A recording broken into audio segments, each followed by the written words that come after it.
நான் NEET coaching இன்ஸ்டிடியூஷனை select பண்ணும்போது இந்த 3 மிஸ்டேக்ஸை பண்ணிட்டேன். இதனால எனக்கு 1 இயர் வேஸ்டா போச்சு. நீங்க நீட் கோச்சிங் இன்ஸ்டிடியூஷனை செலக்ட் பண்ணும்போது பார்த்து செலக்ட் பண்ணுங்க.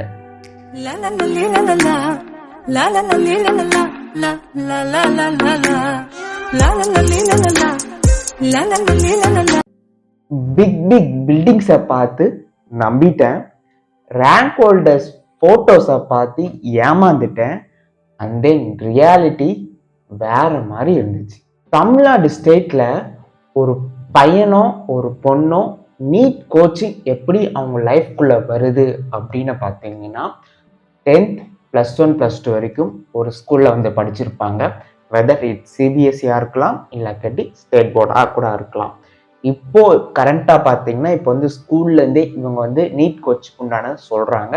பட் இருந்தாலும் ஸோ இதுக்கப்புறம் தான் மேண்டட்ரி அப்படின்னு சொல்லிட்டு வருது. அவங்க ஆஃப்டர் 12th அப்புறம் என்ன நான் வந்து படிக்க போறேன், என்னோட கெரியர் ஆப்பர்ச்சுனிட்டி எதுவா இருக்க போகுது அப்படின்ற பட்சத்தில் ஸோ நான் வந்து டாக்டர் ஃபீல்டில் போகலாம் அப்படின்னு ஆசைப்பட்டா கண்டிப்பாக இப்போ இருக்க கரண்ட் சுச்சுவேஷனில் நீட் எக்ஸாம் எழுதி தான் ஆகணும். National eligibility come entrance exam. So இந்த எக்ஸாமை பாஸ் பண்ணணும்னா கண்டிப்பாக நம்ம வந்து என்சிஆர்டி புக்ஸை வந்து படித்து ஸோ நீட் எக்ஸாமை கிளியர் பண்ணி அது மூலமாக தான் டாக்டராக ஆக முடியும். வெதர் எம்பிபிஎஸ்ஸாக இருக்கட்டும், பிடிஎஸ்ஸாக இருக்கட்டும், ஆயுஷ், சித்தா, ஆயுர்வேதா, ஹோமியோபதி இந்த மாதிரி எந்த கோர்ஸாக இருக்கட்டும் ஒரு டாக்டர் சர்டிஃபிகேட் கோர்ஸுக்கு NEET exam is mandatory. So இது மூலமாக ஸோ டாக்டர் படிக்க போகிறேன் அப்படின்னா ஒருத்தன் வந்து ஒரு பையனோ ஒரு பொண்ணோ சரி நம்ம வந்து நீட் கோச்சிங் போகலாம் அப்படின்னு சொல்லிட்டு ஒரு நீட் கோச்சிங் இன்ஸ்டிடியூஷனை செலக்ட் பண்ணுவாங்க.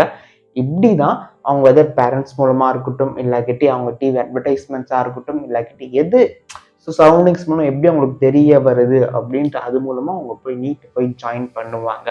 ஸோ எப்படி நம்ம வந்து சூஸ் பண்ண எக்ஸாம் முடிஞ்ச உடனே நிறைய பேர் இந்த நீட் கோச்சிங் இன்ஸ்டிடியூஷனுக்காக நிறைய பேர் தேடுவாங்க. ஆக்சுவலாக எது பெஸ்ட்டாக இருக்கும், இந்த ஆட்ஸு, அட்வர்டைஸ்மெண்ட்டு, பேனர்ஸு, நோட்டீஸு அப்படின்னு சொல்லிட்டு பயங்கரமாக கொடுப்பாங்க. ஸ்கூல்ஸ்லையா இருக்கட்டும், அண்ட் தென் வந்து பக்கத்து வீட்டிலையா இருக்கட்டும், நெக்ஸ்ட் என்ன பண்ண போகிறேன் அப்படின்னு சொல்லிட்டு ஒரு ப்ரெஷர் போகிறது மூலமாகவே ஒரு தப்பான டிசிஷனை ஒரு ஷார்ட் குறுகிய டைமில் எடுக்கிறது தான் நீட் கோச்சிங் இன்ஸ்டிடியூஷன் அப்படின்னு நான் வந்து சொல்வேன்.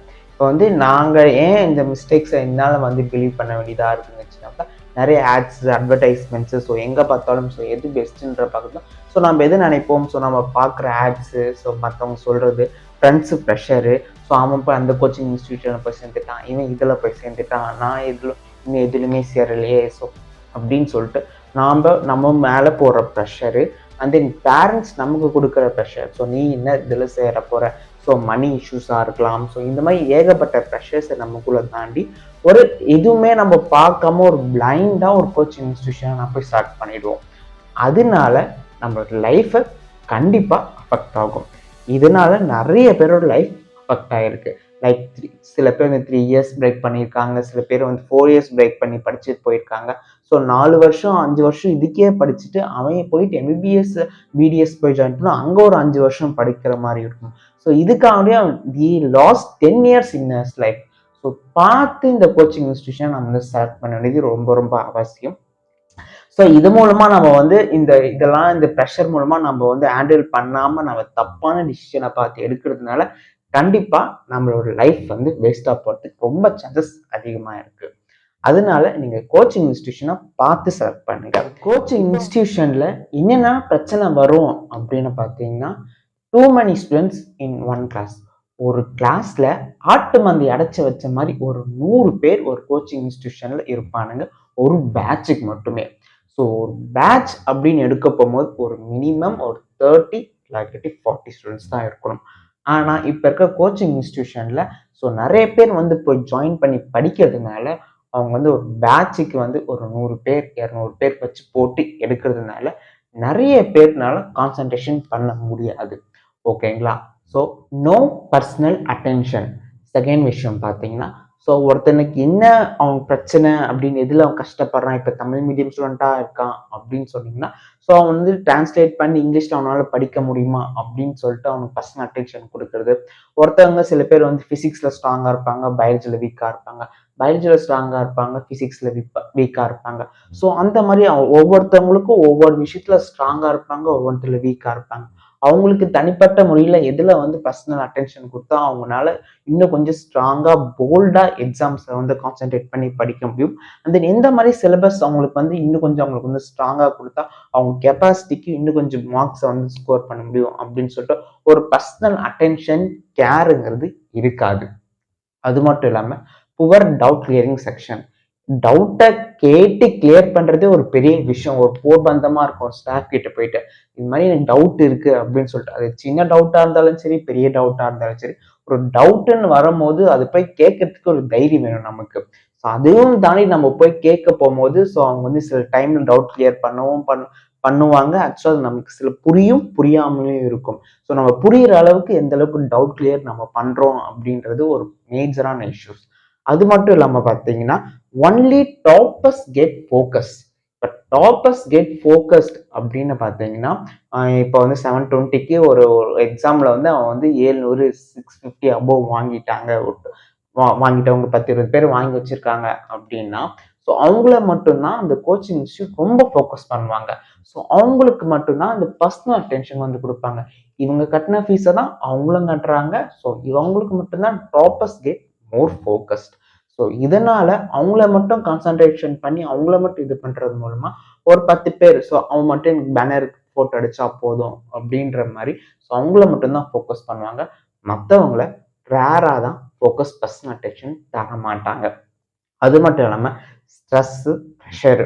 ஸோ இவ்வளோ ஃபீஸ் கட்டுறோம், 1 இயர் பிரேக் பண்ணி படிச்சுக்கிட்டு இருக்கோம். ஸோ இதனால மார்க் நம்மளால ஸ்கோர் பண்ண முடியுமா அப்படின்னு சொல்லிட்டு நம்ம கம்யூனிட்டிக்கு ஸோ நம்மளோட ரேங்க் வைஸ் நம்மளுக்கு வருமா அப்படின்னு சொல்லிட்டு ஸோ இவ்வளோ ட்ரை பண்ணியும் நம்மளால வந்து ஸ்கோர் பண்ண முடியலையே அப்படின்னு சொல்லிட்டு அந்த பீக் ப்ரெஷர்னாலே சில பேத்துனால ஃபோக்கஸ் கான்சன்ட்ரேஷன்லாம் மிஸ் ஆகுது.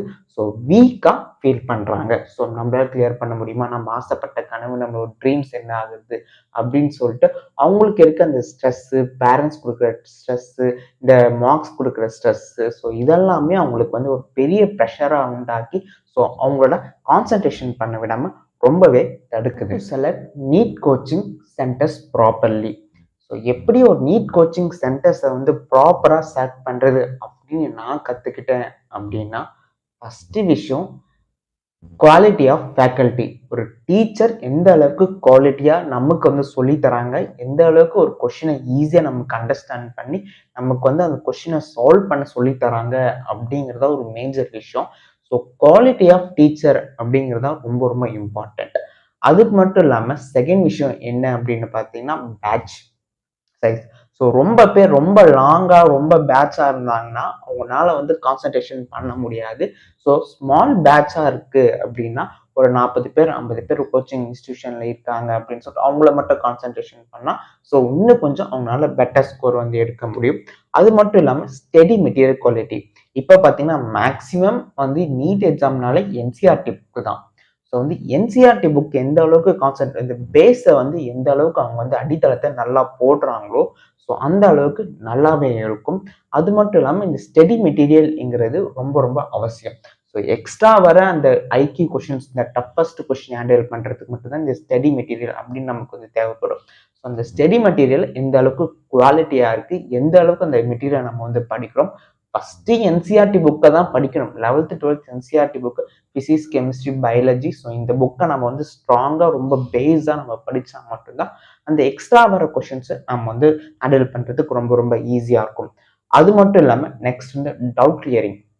ஸோ ஒரு வீக் ஃபுல்லாக ஒரு கிளாஸ் நடத்துகிறாங்க அப்படின்னா இந்த டவுட் கிளியர் உங்களுக்கு வந்து ஒரு எக்ஸாம்ஸ் ஒரு டவுட் கிளியருங்கிறது ரொம்ப ரொம்ப அவசியம்.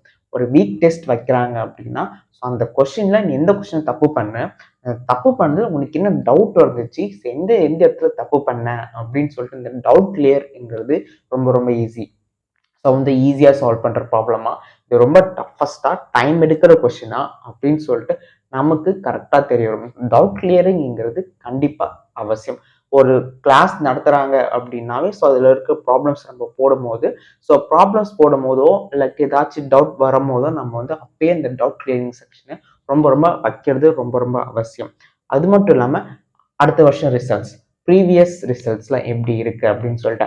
ஸோ ரேண்டமாக இருக்க அவங்க வந்து ஸ்டூடெண்ட்ஸ் நம்பர் ஆஃப் இப்போ வந்து எம்பிபிஎஸ் பிடிஎஸ் இந்த ஆயுஷ் டாக்டர்ஸ் கோர்ஸ் எடுக்கிறவங்க இன்க்ரீஸ் ஆகிட்டே இருக்கா இல்லை டிக்ரீஸ் ஆகுதா அப்படின்னு சொல்லிட்டு பார்க்கலாம். இந்த வருஷம் ஒரு 400 பேர் எடுத்திருக்காங்க ஒரு கோச்சிங் இன்ஸ்டியூஷன்ல அப்படின்னு பார்த்தீங்கன்னா அடுத்த வருஷம் கண்டிப்பாக வந்து 500 பேர் 600 பேர் உள்ள போய் சேர்ந்துருக்கணும்.